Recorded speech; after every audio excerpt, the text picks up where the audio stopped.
हो. 4 खात्यावर 60,000 झाले. 60,000 झाले. हो. काय 50,000 पडले. किती आला? ओके. किती आला गद्दा? मला आला 33,118 रुपये. हा. बाबाला 31,000.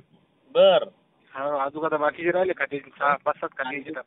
हेक्टरी 12,000 आली. 15 पराठीचा मोबाईल मध्ये पीक विमा आलेला आहे म्हणलं तर खात्यात का आला होते.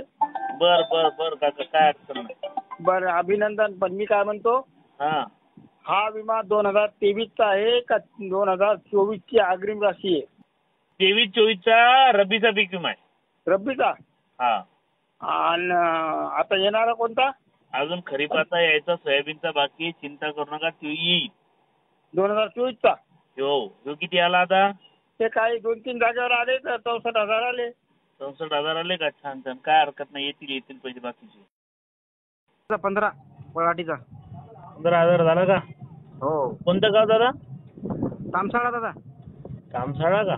बर. हो. या लागते पुढे जर नाही तर बाकीचे आले तर नाही येऊ ना काय विषय कवाय बी सांगा ना तुम्ही.